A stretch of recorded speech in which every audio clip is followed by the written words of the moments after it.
The Arabian Peninsula is the largest peninsula on Earth, over 3 million square kilometers. It's dominated by an array of deadly landscapes.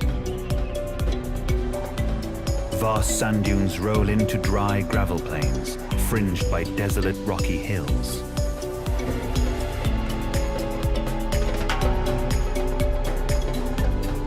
This is the Arabian Desert.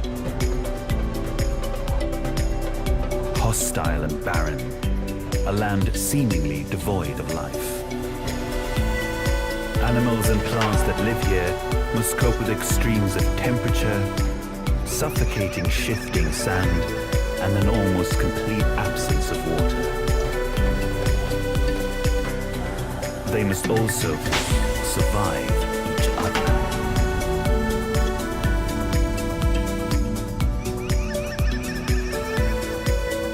Arabia was once part of Africa and covered in lush green plains.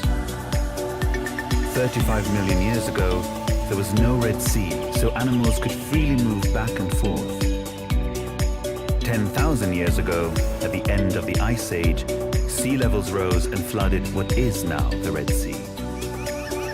Animals were stranded on the Arabian Peninsula, and as the climate changed, the plains dried out. The options were simple: adapt or die.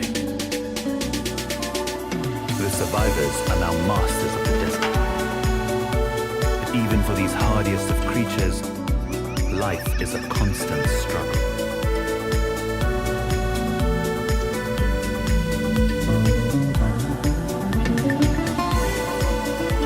Food, water, and shelter are in short supply,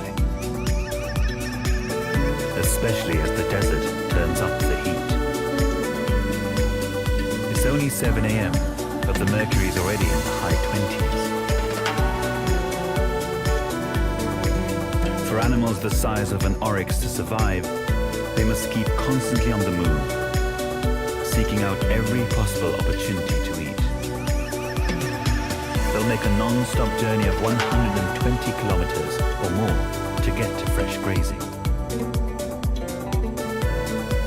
There are several youngsters in the group, all sired by the herd bull. Being smaller and more vulnerable doesn't win the calves any favors. They still have to give way to higher-ranking individuals. Now between 2 and 3 months old, they still suckle from their mothers. The young are browner in color than the adults, a useful trait giving them some degree of camouflage against the sand.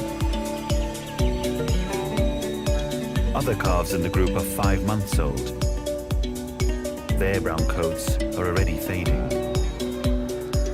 They weaned nearly a month ago and scrape a living from whatever desert vegetation they can find.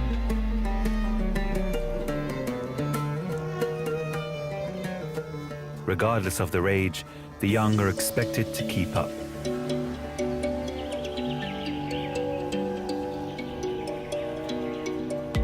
The herd's home range can be 2,500 square kilometers. They never stay in one area for more than a few months to avoid overgrazing.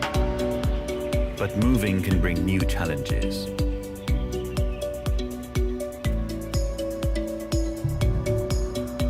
The herd has wandered into the territory of a lone bull.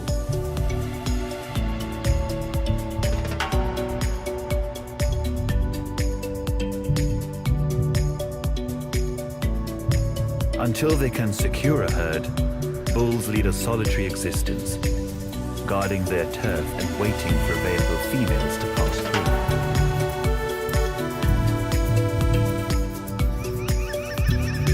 But this group already has its herd.